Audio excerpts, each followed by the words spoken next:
to the second spotlight right now. The conversation will be taken forward by Om Rautre, founder, director, Indian Culinary Agenda. Om works at the cross sections of agriculture, food and digital technologies. He writes on food, society and politics. He runs Folktales with Tanushri, which has been listed as one of the 50 most luxurious experiences to have in India by Business World. They've also been mentioned in Vogue, Live Mint, Lonely Planet, The Hindu, Good Times TV show, and more. Over to you, Om. I'll probably talk about the spotlight and why we are doing what you are doing with Srivatsa on the podium.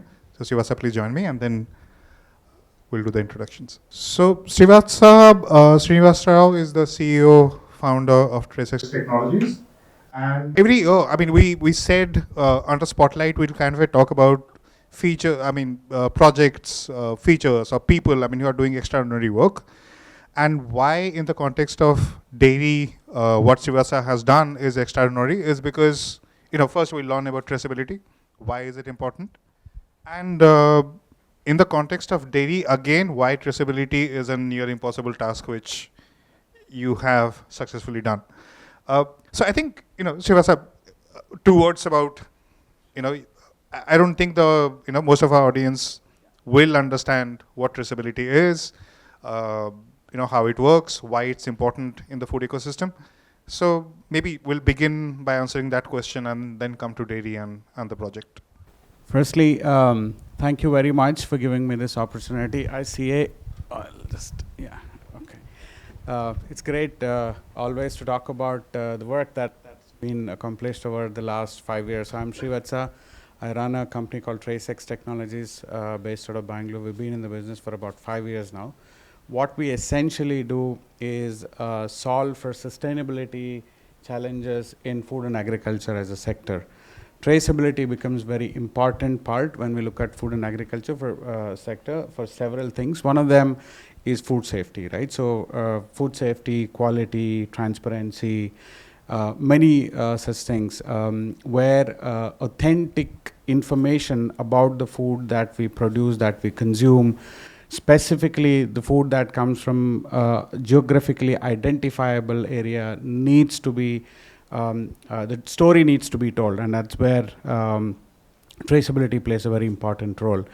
And to achieve traceability, what's traceability? If you really look at what traceability is, it's about going back into the history of food and understanding the chain of custody, the way it was produced to processed to distributed and retailed and consumed, right? So connecting all the dots all the way up until where it was produced is traceability. Again, traceability could take multiple forms. It's not always about food, knowing the origin of the food. That's what I too was thinking 5 years ago. But then the story has evolved, right? So it's all about data. So it's about how do you harness data for multiple benefits. One of them is for food traceability.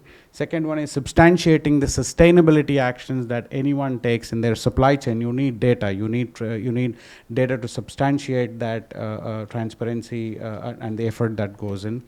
Thirdly, complying to regulatory legislations as well. There are several regulatory legislations that need traceability or that need data to be able to prove that the food that is getting produced is in compliance with the legislation. And fourthly, and that's something which is I will also briefly talk about in my presentation today, is about how do you capture data when it comes to implementing GHG emission reduction in many of these projects. Dairy is actually a very great example of implementing GHG emission reduction initiatives in dairy, where the methane emission reductions are implemented by altering the feed itself, but not compromising on the quality of produce and so on and so forth. All of these things, traceability plays an important role. But today, largely we'll talk about one aspect of it, which is food traceability, tracing the origin of the food.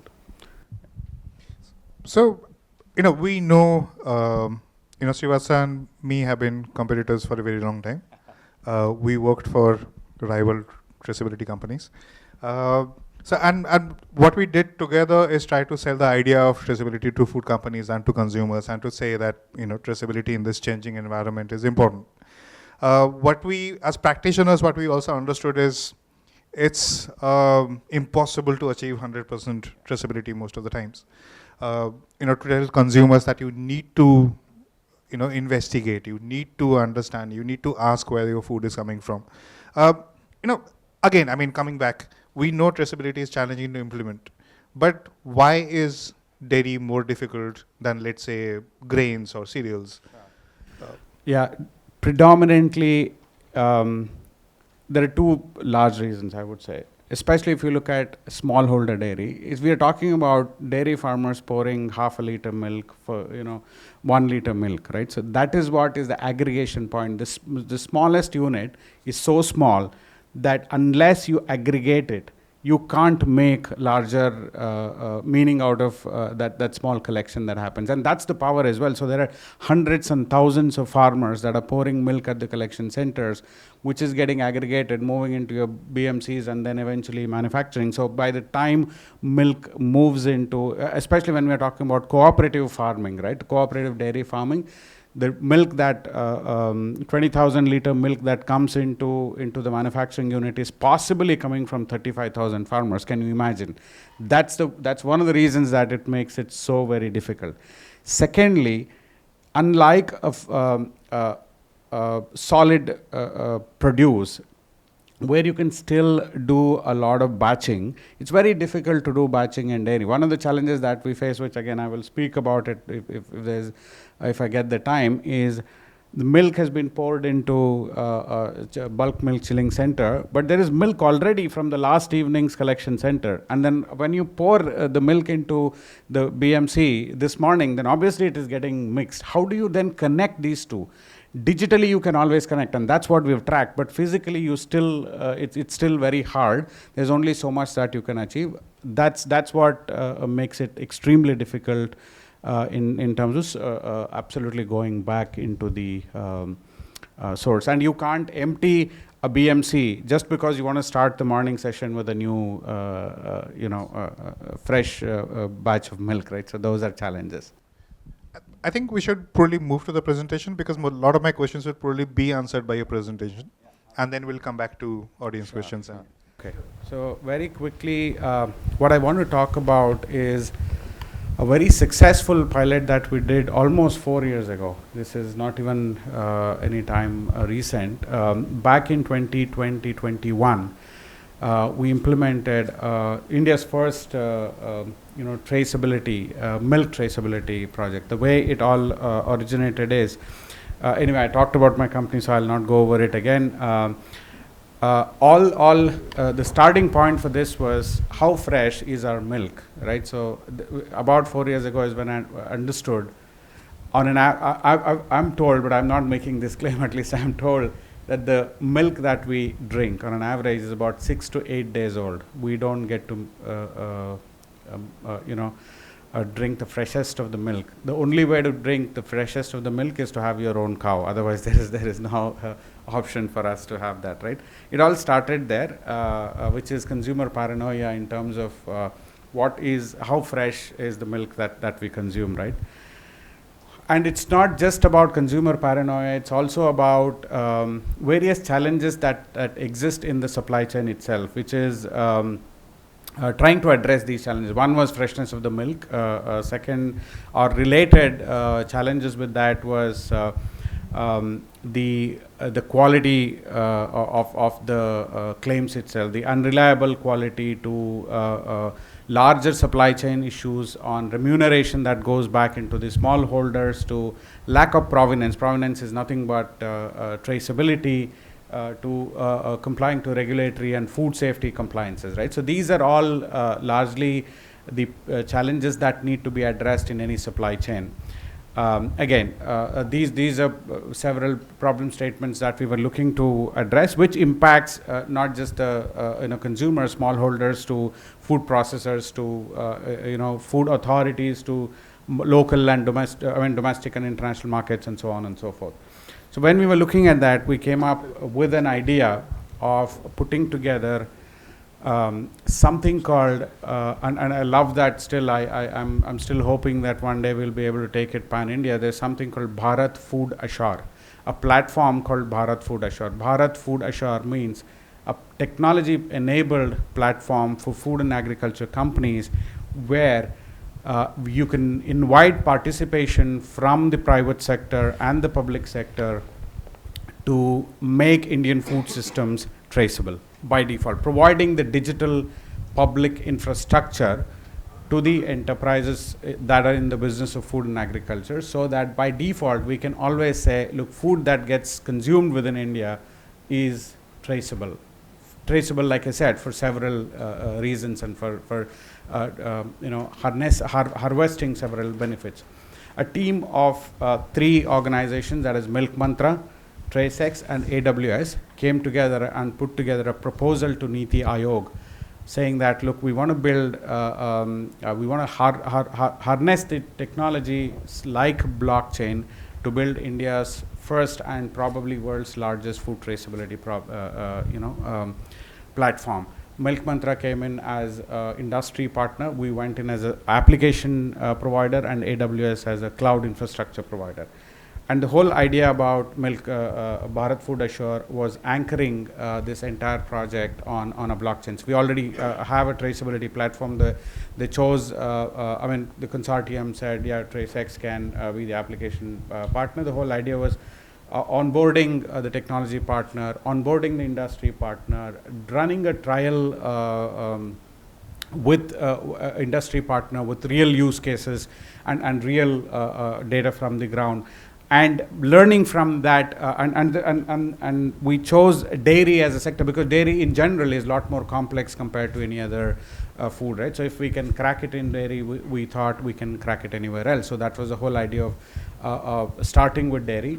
And the talks are still on this, including the idea was to bring in APIDA to Ministry of Agriculture, to Food Processing Ministry, and so on and so forth, eventually to create, to have this platform governed. It was not going to be governed by one single company. It was really a digital public infrastructure where public-private partnerships would be established to create this platform. The idea was to first run it on dairy and then extend it beyond.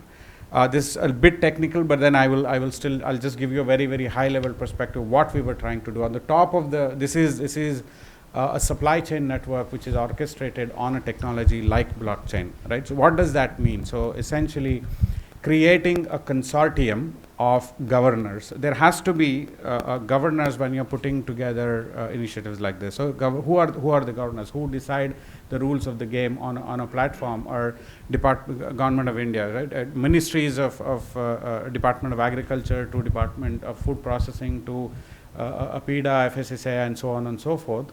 The idea was still that they will orchestrate the governance of this entire platform. They will define the legislation, they will define the regulatory compliances for this. And in the layer 2, we will have food companies participating on this network as nodes or entities in the supply chain, the chain of entire supply chain being established.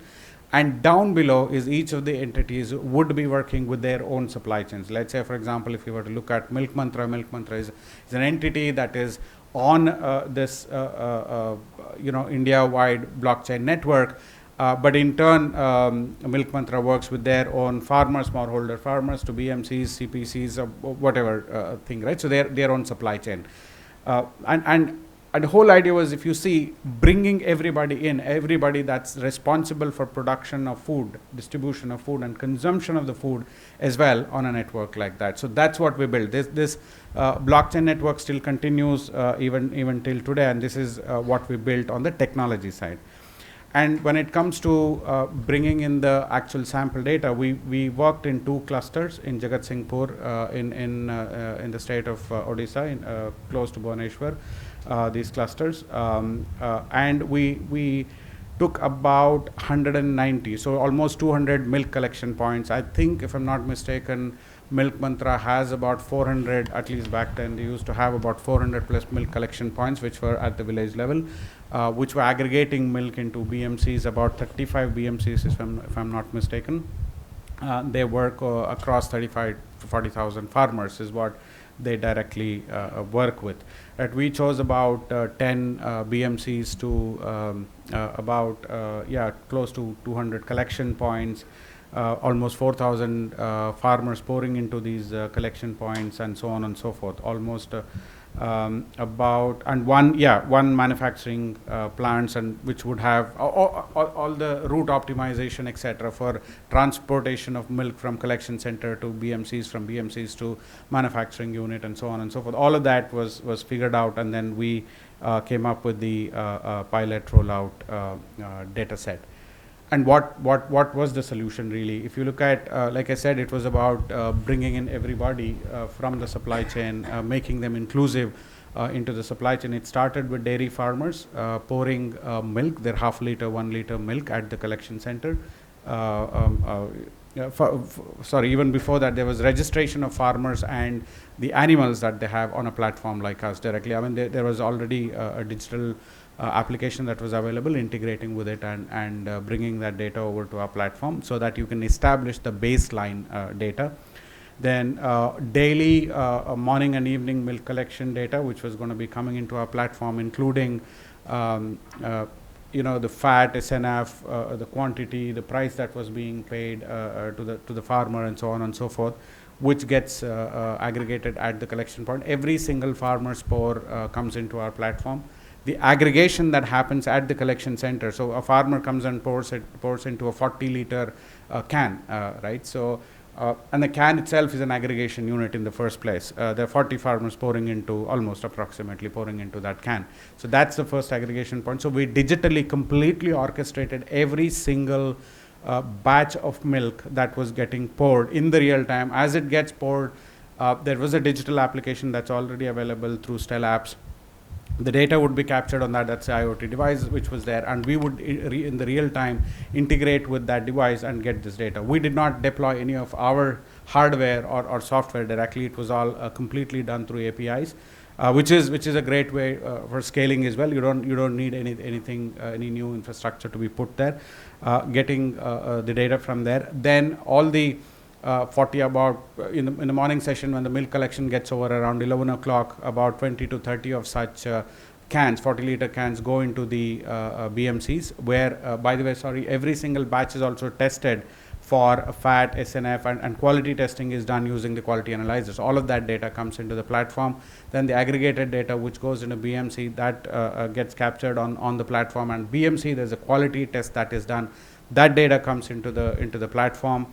And all of the executives at the CPCs and BMCs, they didn't just go about doing their regular work, but the data is magically integrated with the blockchain layer. And eventually, the tankers that come and pick up the BMCs, so one single tanker can go and pick up from 4 BMCs, because each of the BMCs were about 5,000 liters of milk, so almost 20,000 liter milk was getting aggregated. That was the third aggregation point.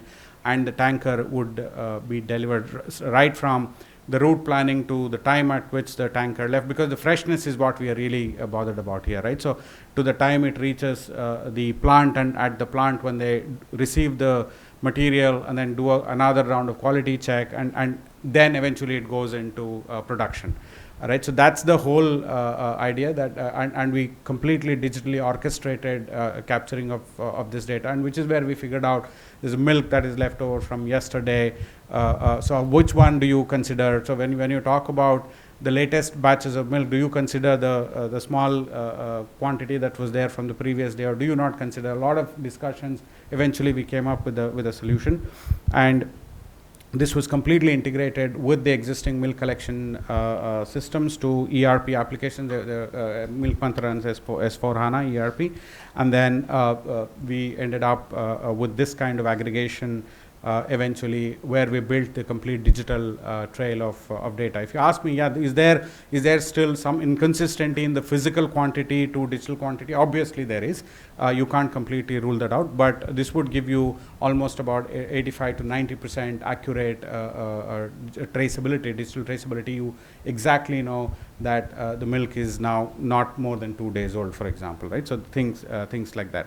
And we did a lot of this integration. So I talked, it's a bit technical, so again, I won't go into it. The reason I'm bringing it up is it was all about data. So it was about really working with data, making sense about data, and then connecting the data together, right from farmer masters to animal masters to BMCs, plants. They would keep adding collection points and BMCs quite regularly. And these are some pictures on how you directly, the milk that is weighed on a, Om, just let me know if I'm going overboard on the time. I don't know. No, that's okay. It's okay? Okay. Yeah. All right, yeah. So the moment milk gets collected, in the real time data comes into the platform, aggregation into the cans. And if you see, these are our API layers where every time there's a milk collection, a new batch gets created, new aggregated batch gets created. There are a GS1 code, we integrated with the GS1 code. By the way, after this pilot, we are now implementing exactly similar solution for meat, working with GS1 India and Big Basket, right? So we leveraged the same infrastructure that we had built for milk to now meat as well. So again, the collection at the bulk milk chillers, how the data comes in. Eventually, that goes into the raw milk storage tanks at the production unit. And the complex diagram is how does the milk now get processed, right? So there is milk, the raw milk goes into, from RMST, it's called raw milk storage tank. It goes into the homogenization chamber. From homogenization, it goes through multiple steps.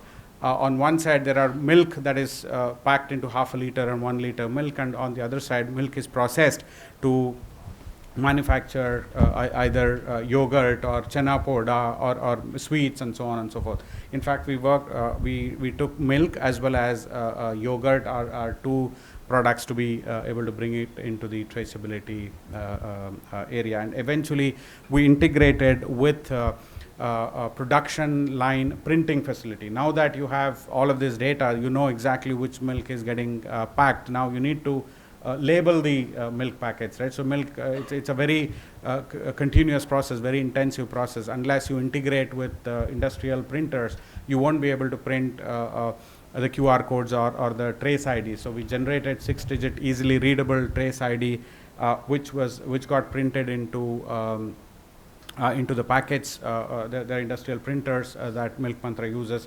We did it for that, and eventually distribute this through their distribution and retailer network. So the final result, if you see, this is how it was looking like. This is the actual printing that happens on the 0.5 liter milk, and this is the TR ID, 000674 or whatever it is. In fact, we learned a lot. First, initially, we thought we will do QR codes, and we realized that in one session, Milk Mantra was doing like 60,000 packets of milk. So if you put QR code consumes more ink, right? More ink means more cost for the company.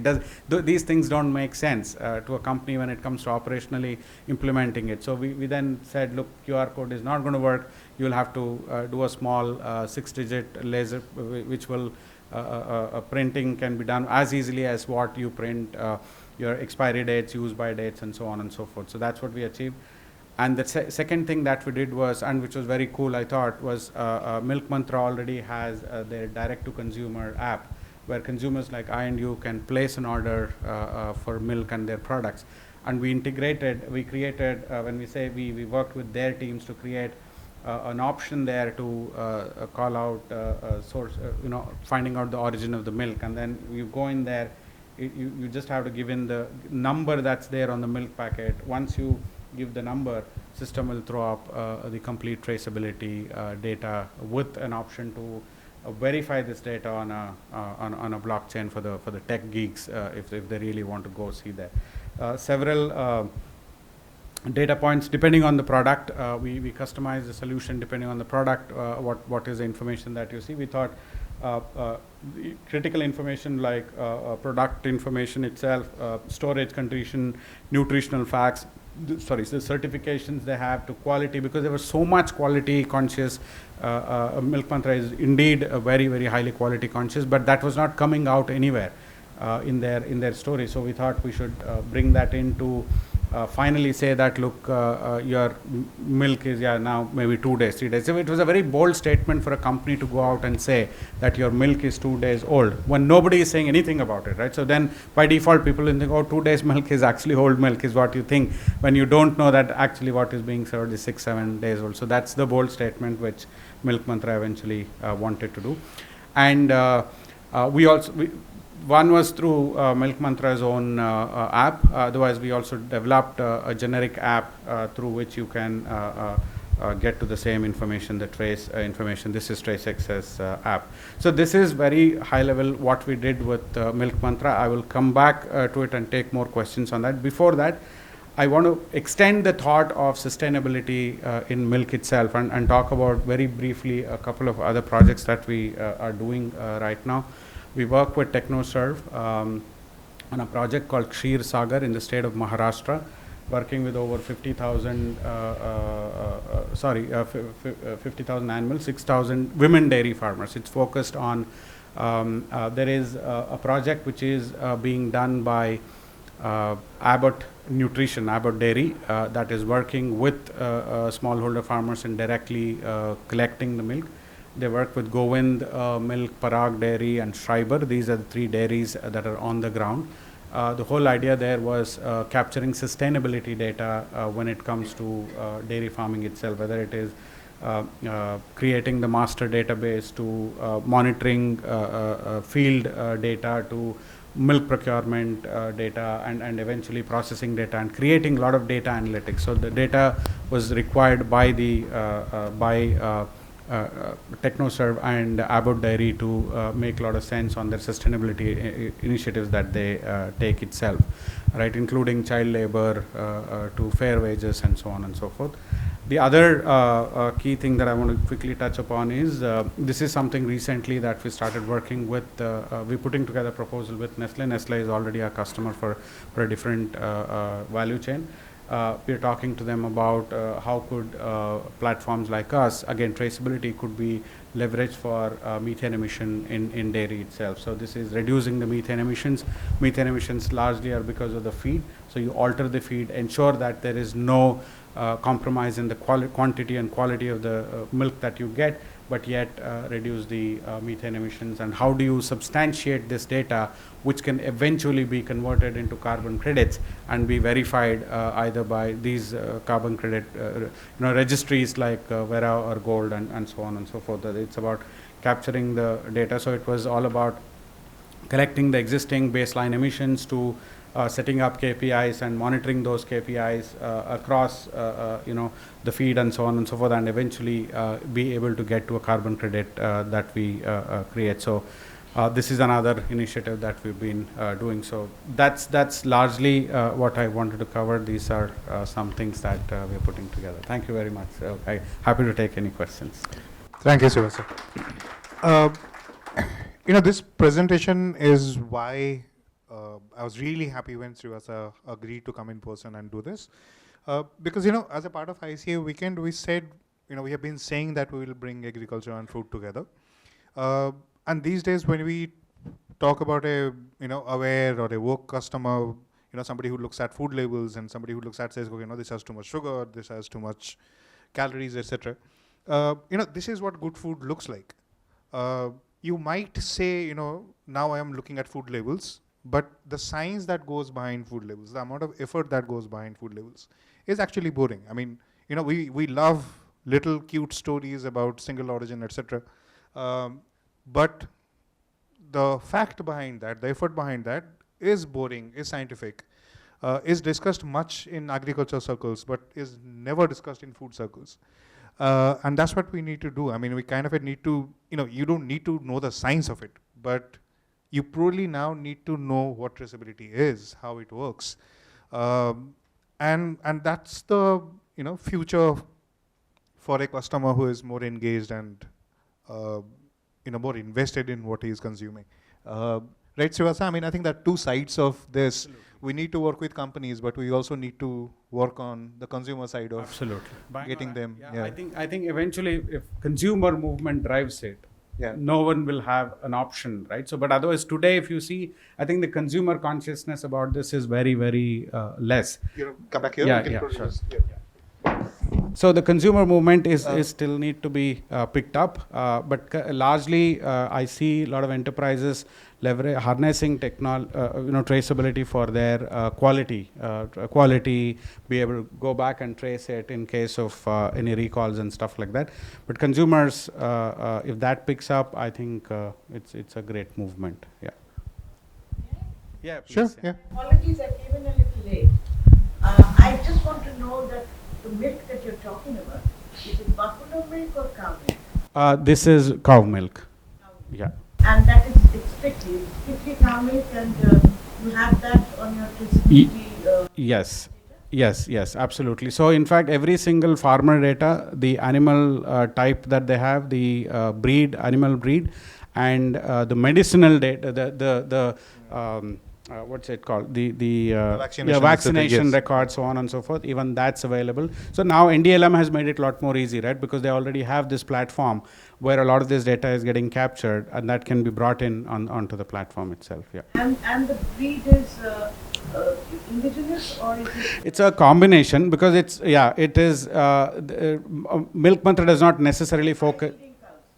Maybe not necessarily. I mean, it's a common farmer that has. They're not talking about A2 milk. They're not talking about organic milk. They're talking about They're talking about conventional milk in production. Yeah. It's very amazing from a consumer perspective. I want to understand how does the industry react to something like this. So food mantra I can understand, they were trying to build a brand, they probably wanted that as their USP. Yeah. But the bigger players, already in the market, how would they receive this? Because for them, it means going back to a lot of processes, it means costs. Yeah. Yeah. And secondly, when you talk about data at the level of collection centers or whatever, now there are multiple cows that each person might have. You're talking about fat content, which would differ, I presume. Yeah. How do you address something like that? Sure. On the first question, there is a reason why not a lot of large organizations have still done this at the consumer level, right? So it has been done at some pilot scale, and it's not been implemented. That's largely also because the consumers are not consciously asking for it today. And also, there is inherent fear that information that's not necessarily meant to be provided will come out eventually, right? So therefore, there is conscious effort at not doing it as well. But then, a lot of organizations, but that doesn't mean that a company is not doing right things. Obviously, a lot of them are implementing systems like this more as an internal quality control systems rather than something which can come out as a brand. Again, for consumer brands, what we must understand is consistency is important. I cannot say I supplied just 1 week of traceable milk, but next week onwards, if I don't do, it's going to raise more questions than not, right? So I think it's a big responsibility. Therefore, there's some amount of hesitation there in bringing it up to consumer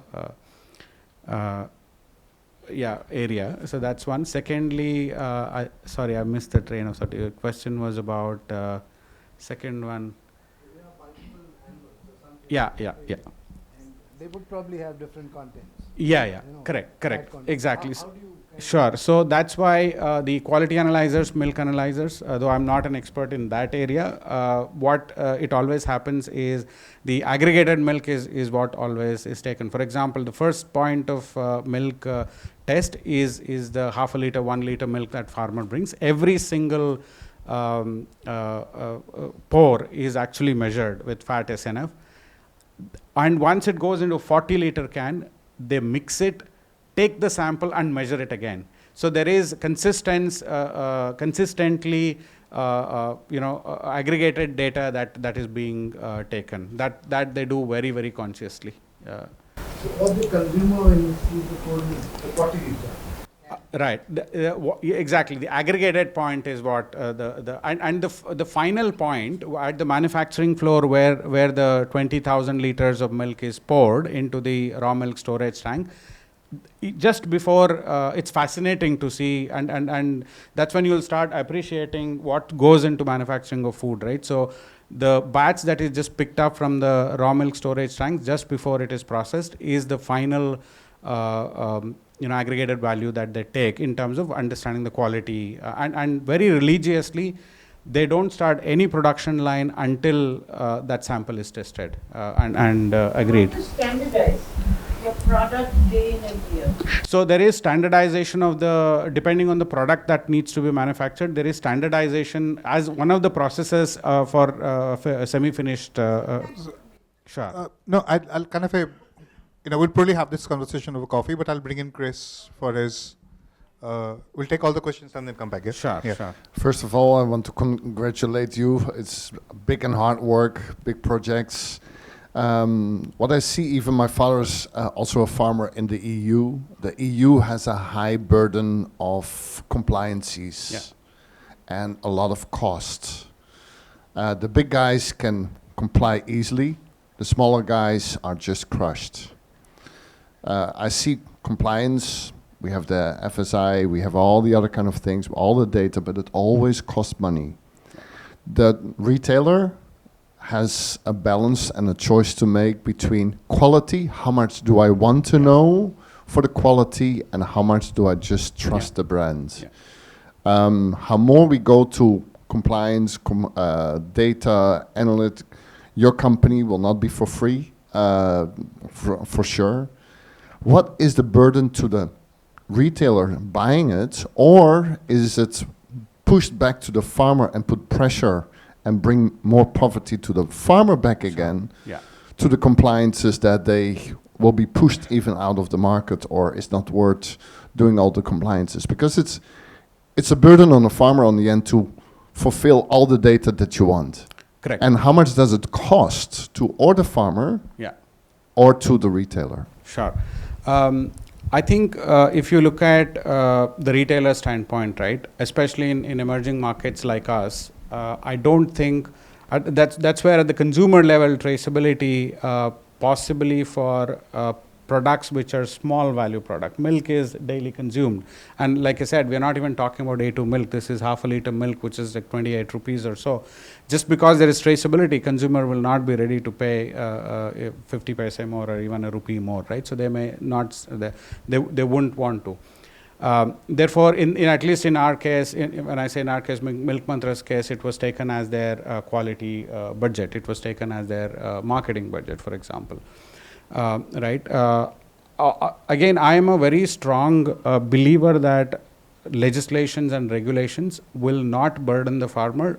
If it's managed rightly, it will empower the farmer. Farmers can start, for example, it's so much data that we are trying to get from the first mile for a farmer, and then there has to be an incentive model which has to be tied for farmers to get better at it. So I have seen this firsthand, maybe not in milk, but I've seen in natural rubber, where we work on legislations like EUDR, where farmers started making better money, more money as a result of legislation that is being there. The legislation has to be damn strong. It cannot be very loosely defined and then left for any assumptions, which is what EU has done amazingly well. That the entire supply chain will have to start bearing the cost. Of course, traceability is always a cost. And especially with rubber, what happened was farmers started getting better money. Everybody, and because there are big players like Yokohamas of the world to Michelins of the world to Bridgestones of the world, the price of the rubber went up, and they essentially are managing that entire supply chain. I don't think it has pushed farmer to the corner, is what I think. How much price would you put onto the traceability? Traceability, yeah, good question. My experience is it and the burden of complying to all the compliances you need to do. Sure. I think traceability or compliance always has to be, in my opinion, sub 0.5% of the unit cost that we are talking about, or Yeah. probably even less than that. Otherwise, it becomes a significantly larger cost. That's for big players. For smaller players, you have I don't, but generally, my experience is it is less than 0.5% of the. Let's say we are talking about 100 rupees a product. Your traceability cannot even even at 100 rupees, 0.5 is still a big cost. It has to be sub that in terms of managing it well as a cost. But Chris, I mean, I have worked on, let's say, cotton, vanilla, and fruits and vegetables, etc. And what we saw is there is a digital value chain and there is a non-digital value chain. So if by digitizing your value chain, it helps you, let's say, move from a B2B or a B2C business. We worked with a lot of, let's say, spice growers who were earlier in B2B business. And by doing traceability, they launched their own brand. They had their own sustainability claims of being a small, responsible brand, and they go into the B2C segment. For a shift like that, I think traceability also works as not just a invisible part of the supply chain, but also a visible branding and premium marketing feature, right? So. I think great point. Just one example. Maybe that's nothing to do with dairy, but I'm just thinking how traceability is being harnessed for sustainability claims. Yeah. So we work with tobacco companies. Tobacco companies are a lot more.